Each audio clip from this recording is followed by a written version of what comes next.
Jo qeveritare e Syri Vizionit, pjesë e demokracisë në veprim, e cila monitoron zgjedhjet. Ju falenderit shumë për kohën, zotri Mujaj. Përshëndetje, Verdita. A do të ofrojnë zgjedhjet e 7 qershorit, zotri Mujaj, sipas jush? Një pyetje shumë e patë që s'mundet askush me definu ta më saktësisht, po opinionet në drejtim shkojnë që nuk do t'jetë shumë e lehtë, për shkak se në bazë të asajna që shihet deri tani, edhe pse akoma zyrtarisht nuk ka filluar fushata dhe nuk do të mund ta dim saktësisht se si do zhvillohet edhe sa do të mund me të vërtetë këto parti politike të ndryshojnë qasjen për një votë pastaj pak më ndryshe,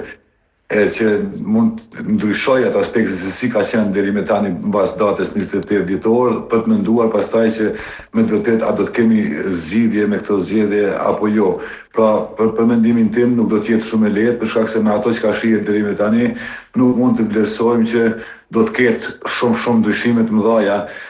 sa i përket përqindjeve dhe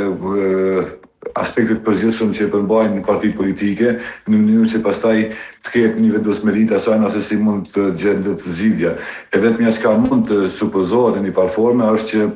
që rritja e njënës anë, në këtë rast përderisa shihet që praktikisht janë dalë si dy bloqe të përgjithshme, bloku i parë ajo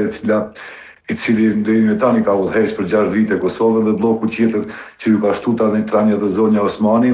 Nuk e di nëse do të kemë rritje në përqindje nga ndonjëna prej anëve, pastaj